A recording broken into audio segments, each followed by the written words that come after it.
안녕하세요, 청취자 여러분. 오늘은 KSS 해운이라는 좀 흥미로운 기업을 깊이 들여다볼 시간입니다. 안정적인 장기 계약으로 꾸준히 수익을 내는 반면에 또 동시에 만만치 않은 재무적 부담도 안고 있어서요.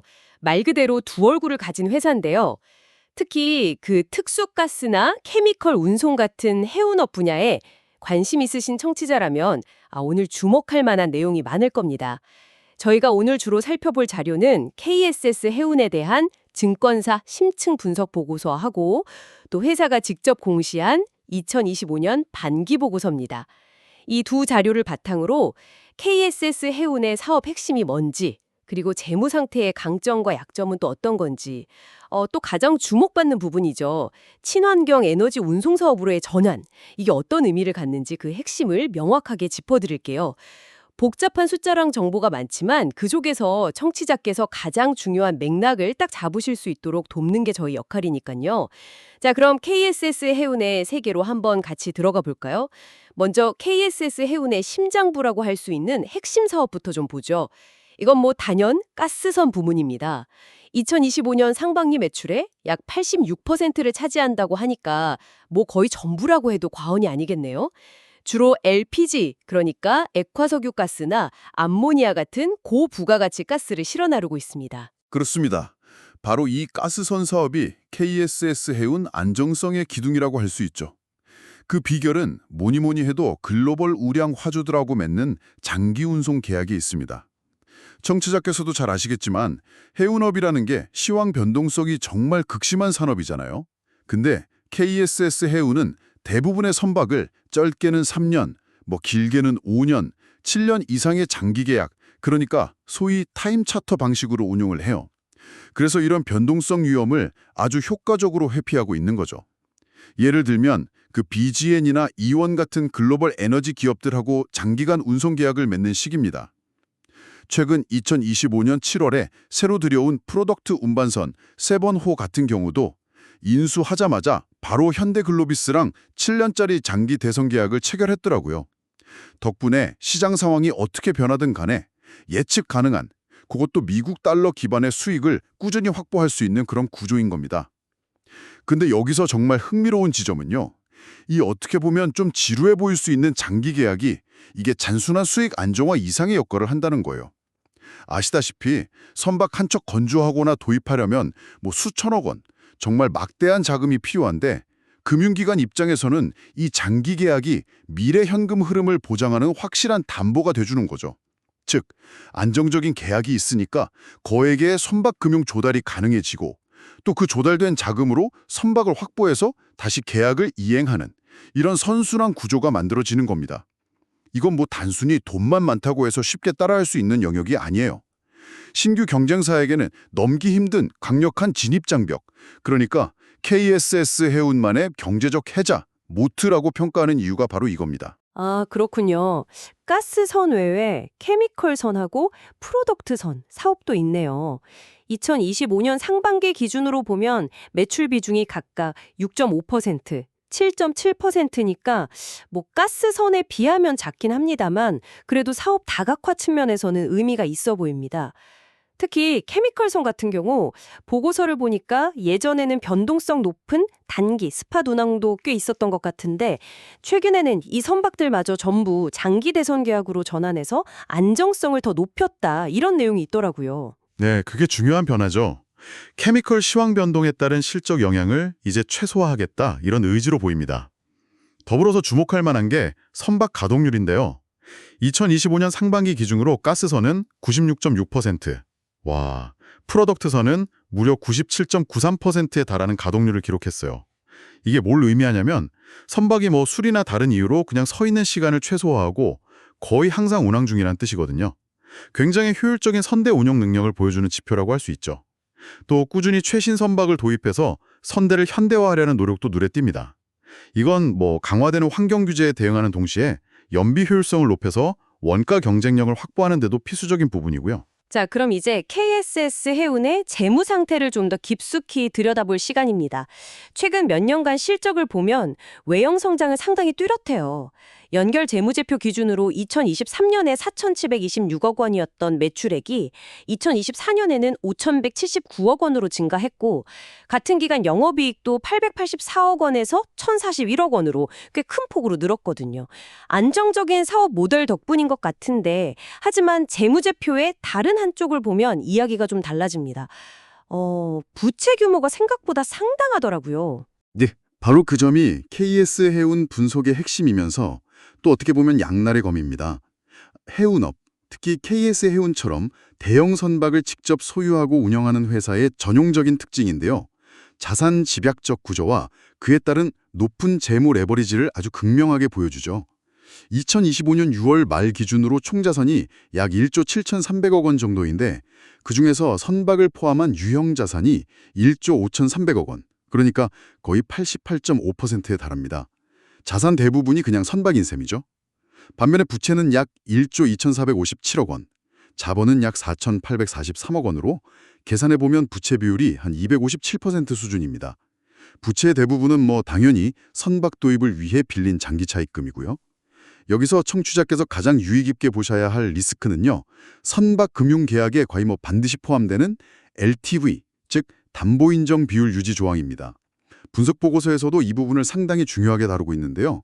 만약에 해운 시황이 급격히 나빠지거나 중고 선박 가격이 폭락해서 담보로 잡힌 선박의 시장 가치가 일정 수준 이하로 뚝 떨어지면 KS 해운의 실제 영업 실적하고는 전혀 상관없이 금융기관, 즉 대주단이 추가 담보를 내놓으라고 하거나 심지어는 빌려준 돈 일부를 당장 갚으라고 요구할 수 있다는 겁니다. 이게 바로 유동성 위기로 번질 수 있는 가장 큰 잠재적 뇌관인 셈이죠. 게다가 일부 차입 계약에는 특정 조건이 발생하면 대주단이 만기 전이라도 대출금을 회수할 수 있는 권리, 이른바 풋옵션 약정까지 포함되어 있어요. 이건 대출기관이 자신들의 위험을 관리하기 위한 조항이겠지만 KS 해운 입장에서는 정말 예기치 못한 자금 상환 압박으로 작용할 수 있다는 의미죠. 이 지점이 정말 중요한 질문을 던집니다. 안정적인 계약을 통해서 현금 흐름은 확보했지만 이렇게 높은 레버리지와 잠재적인 금융 리스크를 안고 있는 구조, 이걸 어떻게 평가해야 할까요? 물론 이 재무 구조에 단순히 위험만 있는 건 아닙니다. 또 흥미로운 점은 주 수입원인 운송계약, 그러니까 달러 수입이죠. 그리고 핵심 부채인 선박금융, 이건 달러 부채고요. 이게 대부분 미국 달러화로 이루어져 있다는 점이에요. 덕분에 원달러 환율 변동에 대한 자연적인 상쇄 효과, 즉 자연 해지 효과가 발생합니다. 예를 들어서 원화 가치가 하락하면, 즉 원달러 환율이 상승하면 원화로 환산의 매출액도 늘어나지만 동시에 갚아야 할 부채의 원화 환산액도 같이 늘어나기 때문에 환율 변동이 손익에 미치는 영향이 어느 정도는 완충되는 거죠. 하지만 이게 또 완벽한 해결책은 아니에요. 실제 달러 현금 흐름이 발생하는 시점하고 회계장부상에서 자산 부채를 평가하는 시점의 차이 때문에 2025년 상반기 연결 포괄손익 계산서상으로는 약 205억 원의 외화 환산 손실이 발생했습니다. 즉 실제로 돈이 나간 건 아닌데 장부상으로는 손실로 기록되어서 순이익의 변동성을 키울 수 있다는 겁니다. 따라서 청취자께서는 KS 해운을 보실 때 원화 기준의 당기 순이익 숫자 자체의 등락보다는 오히려 달러 기준의 안정적인 영업 현금 흐름 창출 능력과 실질적인 부채 상환 여력에 더 초점을 맞춰서 분석하실 필요가 있습니다. KSS 해운은 무려 26년 연속으로 현금 배당을 실시해온 시장에서는 꽤 유명한 배당주라고 하던데요. 최근에는 주당 배당금, DPS라고 하죠. 이것도 350원에서 400원으로 올렸더라고요. 분석 보고서가 나올 당시 주가 기준으로는 연간 배당 수익률이 한 4.3% 정도로 계산되는데 꽤 매력적인 수준입니다. 그런데 여기서 좀 궁금한 점이 생깁니다. 방금 말씀하신 그 LTV 조항이나 풋옵션 같은 재무 리스크 요인들이 분명히 있는데 이렇게 꾸준히 심지어 배당금을 늘리기까지 하는 주주환원 정책이 과연 지속 가능할까? 여기에 대해서 보고서는 어떻게 평가하고 있나요? 안정적인 현금 흐름 덕분이라고는 하지만 리스크 요인과는 좀 상충되는 것처럼 보이기도 하는데요. 아주 중요한 지적이십니다. 보고서도 당연히 그 부분을 간과하지 않습니다. KSS 해운의 꾸준한 배당 능력은 분명 장기 계약 기반의 안정적인 달러 현금 흐름 덕분이다, 이렇게 분석을 하죠. 하지만 동시에 높은 레버리지와 LTV 조항 등이 잠재적 위험 요인이라는 점도 명확하게 언급하고 있습니다. 즉, 현재로서는 안정적인 현금 흐름이 이런 리스크 요인들을 충분히 감당하고 있다고 보지만 만약에 정말 예상치 못한 수준의 해운 시황 급락이라던가 금융시장 경색 같은 상황이 발생한다면 배당 정책의 지속성에 대한 우려가 제기될 수도 있다라는 점을 내포하고 있는 거죠. 그러니까 현재의 안정성과 미래의 잠재적 위험 사이의 균형점, 이걸 잘 봐야 한다는 의미입니다. 가치 투자를 중시하고 또 배당을 선호하는 청취자시라면 이 부분을 특히 유의 깊게 고려해야 할 것 같습니다. 자, 이제 KSS 해운의 미래 성장 전략으로 넘어가 보겠습니다. 여기가 정말 흥미로운 대목인데요. 바로 친환경 에너지 운송 시장으로의 선제적인 움직임입니다. 이거의 단순한 구호가 아니라 이미 2023년 3월 정기주주총회에서 회사 정관에 신재생 에너지의 저장 및 운송업, 이걸 사업 목적으로 공식 추가하면서 미래 방향성을 분명히 했더라고요. 네, 맞습니다. 그중에서도 핵심은 차세대 친환경 선박 연료이면서도 동시에 수소를 실어 나르는 효율적인 운반체로 주목받는 친환경 암모니아와 친환경 메탄올의 해상 운송입니다. 여기서 KSS 해운의 결정적인 경쟁 우위, 즉 차별점이 드러나는 거죠.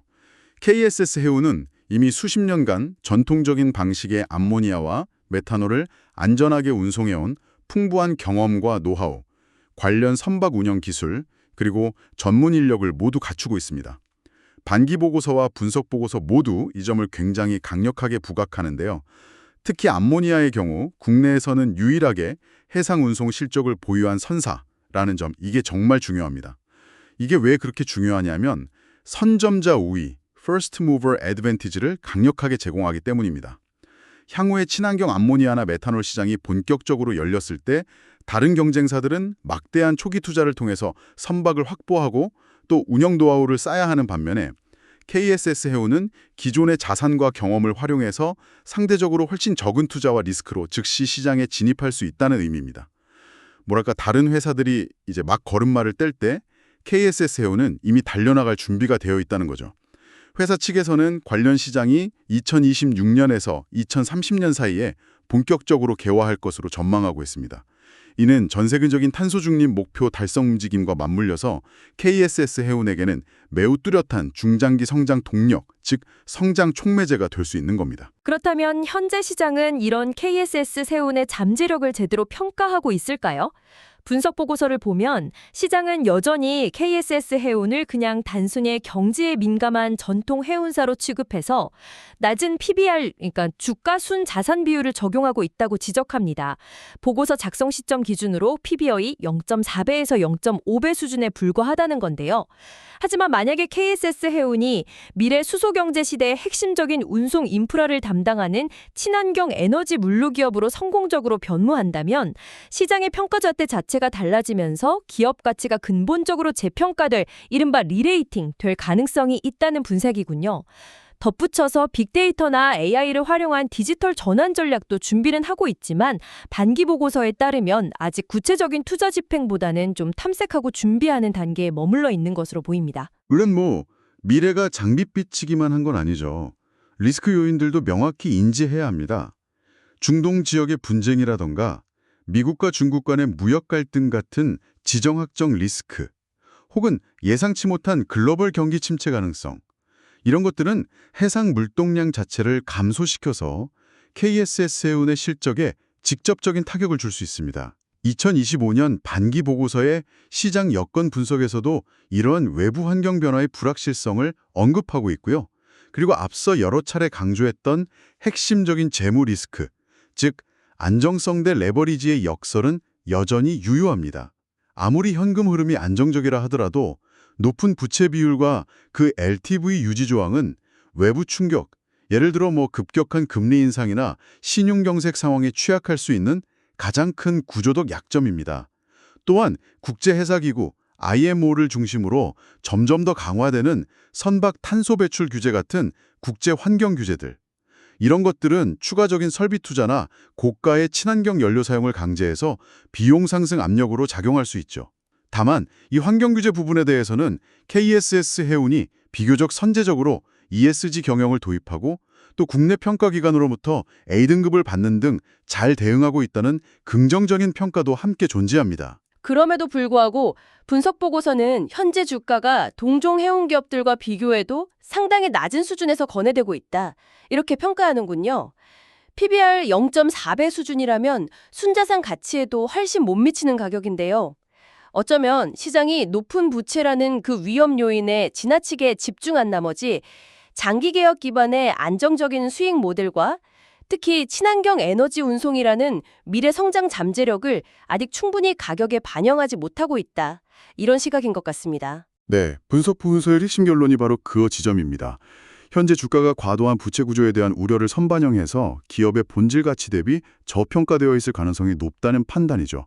그래서 투자 의견으로는 매수, 바이를 제시하면서도 친환경 에너지 전환이라는 그 핵심 성장 스토리가 시장 참여자들에게 온전히 인식되고 주가에 반영되기까지는 시간이 좀 필요할 수 있으므로 최소 24개월에서 36개월 정도의 중장기적인 투자 관점에서 접근할 것을 권고하고 있습니다. 단기적인 시황 변동보다는 구조적인 변화와 장기적인 가치에 주목하라는 메시지라고 볼 수 있겠죠. 자, 오늘 KSS 해운에 대한 심층 분석을 종합해보면 어떤 그림이 그려질까요?